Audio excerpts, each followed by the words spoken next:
Good morning mga katiwala. Yao naman kita digdi, aldaw na Sabado, pet sa Gis, kan Disyembre. Bulan na Disyembre, digdi sa satuyang programang Serbisyong Legal. Interesting na marayan sa tuyang topic ngunyan, mga katiwala. Iyo inisu haluin ng tig-request sa kuya. Sorry kung medyo na-delay su pagsimbagta. Dahil kan nabisi kita, dahil kita simbag tulo sa indong mga request. So gusto kong enot sa gabos, magpaabot po nin Inorebuena sa gabos na nagdadangog sa tuya sa Radyo Veritas 1008, sa tuyang DCTV Channel 2, asin mga nagaantabay man sa tuya, nagdadalan sa Facebook Live kan sa tuya pong istasyon, Radyo Veritas, Legazpi, Siringman, sa mga nag-antabay man sa tuyang YouTube channel. Good morning po. Good morning sa lambang saro sa Indo. Salamat sa indong danay na pagsuporta sa mga sponsors niya to kaining programang Serbisyong Legal. Thank you very much po sa mga padagos na nag-aantabay digdi. Thank you very much. So ngunyan po, sosog sa tig-request sa satuya, kan nagkapira niya tong mga para hinanyog. Sabi ninda, baka ngaya, Father, pwede mo man i-discuss itong lay na nagugobyerno manunungod kaining mga sales of things on installment. Takadaklan sa tuya, naiengkwentroan siring na may mga naiengkwentrong siring na sitwasyon o kadaklan na beses may problema, lalong-lalo na kung nagkukuha kita nin mga bagay, nagbabakal nin mga bagay na hulugan. Taday takayang i-cash o kaya nagbabakal kita nin mga bagay na hulugan. Kaya ang i-discuss ko po sa indungon yan, ining sales of things on installments. And aram niya to, nagugobyerno po kayan duwang lay, itong pinag-aapod niya tong Recto Law and Maseda Law.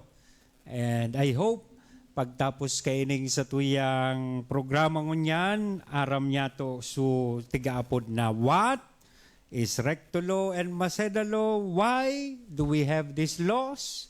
Nga taigwa kita kan mga siring na layes, ang katuyuhan or purpose kay ni, and hopefully maaraman man niya to when to apply these laws. Every time na kita nagbabakal nin mga gamit na hulugan. So ano ining sales of things on installment? Bago kita mag-proceed, magayon aramon niya to, anong ibig sabihin kang installment? Sa Bicol, tighuhulugan o hulugan. Nagbakal ka in sarong bagay na tighuhulugan mo. Ibig sabihin man sa napag sinabi tang installment, the buyer is given a period to pay the price.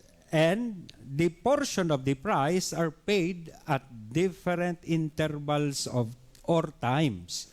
And within that period, and obligation is extinguished upon the expiration of the period, provided that the buyer complies religiously with the stipulated payments. So, ibig sabihin, tigtatawan kanin na panahon within that period na makumpleto mo. So sa imong dapat nabayadan duman sa bagay na sa imo pong kinua o binakal. And usually, ang aram takay ni, you give a down payment, so tigaapod sa legal term na earnest money, na nagpapahayag kan sa imong desire, intensyon, na may kasabay na sinseridad na ka talaga desidido na kuuhon.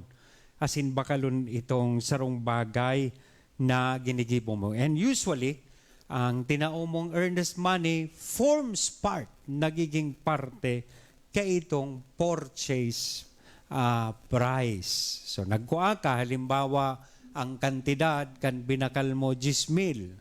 Ito ang presyo kan sa imong binakal. Ma-down payment kang say 2,500. Itong 7,500 paghuhulog-hulugan mo monthly or quarterly, kung ano man ang stipulation na igwa ka mo sa kontrata, basta within that period. Say 3 years to pay, 1 year to pay, 2 years to pay.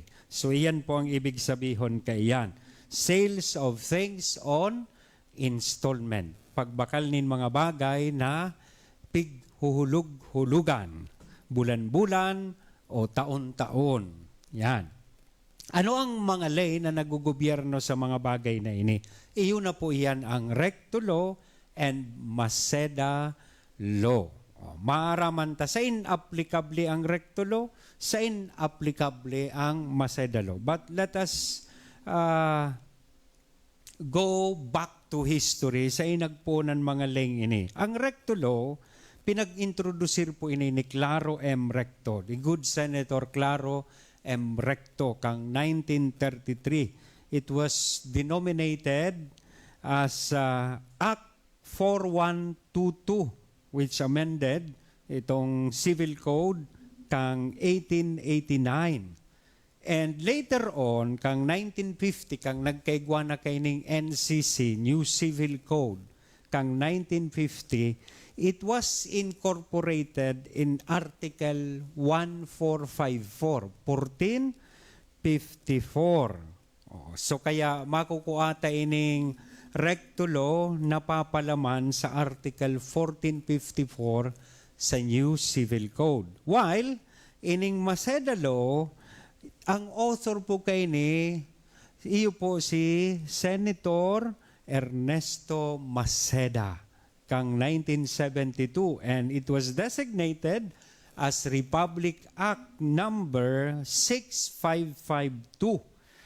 Compared digdi sa Recto Law na incorporate sa New Civil Code, sa Civil Code of the Philippines, na yaon sa Article 1454, ini pong Maseda Law is a special law na considered to be adjunct or supplement kan Civil Code provision, lalong-lalo na on law on sales. So, garibaga ginibong supplement, dagdag o tabang duman sa law on sales na yaon man yato makukuha sa Civil Code. Pero ini saro sa ng adjunct or supplement.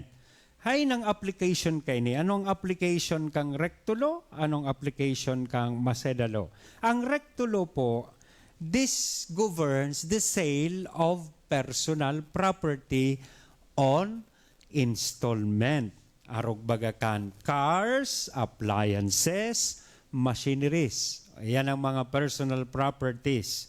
Ang sales of real property is governed, on installment is also governed by the Maseda Law. So pagtigururunan personal property, Recto Law kita.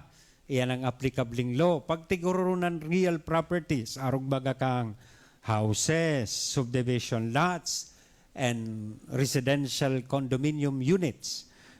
Iyan, ang applicable po dyan is the Maseda Law. Ano ang purpose kaining duwang leng ini? Note, purpose kang Recto Law is to limit the options or remedies or remedy of the seller. Take note, seller. To limit the options and remedy of the seller when the buyer fails to pay the installments. So nagpabakal. Nalimitaran sa naso sa iyang diretsyo ta kuminsan basta na sa nabibawi taday ka pa nakabayad ngaya para sarong aldaw so nakalipas bawion tulos sa imo so sa iyang ipinabakal sa imo, halimbawa sasakyan or appliances, nagbakal kang washing machine or refrigerator or any machineries. So ang purpose man, while ang purpose kang Maseda Law to provide the requirements and the rights and benefits of a buyer. Yan, nagbakal ka kidaga. Sa sarong subdivision, ini tigtatao sa imo, ini ang sa imong mga magiging rights sosog sa Maseda law. Lalong-lalo na sa part kang buyer, ano ang dapat igwa siya, lalong-lalo na mga diretso, lalong-lalo na if he fails to pay on installment on the purchase of real property. So madali ito umon, recto, personal properties ang sa iyang tigo-gobyerno, RP. Then ang Maseda, RMR. Tamaseda, ang tigo-gobyernohan niya, sales of real property on installment. So ano ining mga remedies na tigtatao kang recto law sa seller, sa nagpabakal? Tandaan ta, nagkuha ka nin hulugan na personal property, sasakyan, appliances, or any machineries. When the buyer defaults on payment, ini po ang mga diretsyo kay itong nagpabakal. Demand payment or fulfillment of obligation. Agadon mo, mabayadan mo. Yan ang ibig sabihin kay yan, na diretsyong ini kang seller. Pag day nagbayad kang installment, mag-demand ka ki payment, or dapat i-fulfill niya sa iyang obligasyon na magbayad. Ikadua, na remedyo para sa seller to cancel the sale. Iyan. Ipapadagos na po iyan na mga remedies na iyan. Pagkatapos po, mga katiwala ni nagkapirang pagirumdom.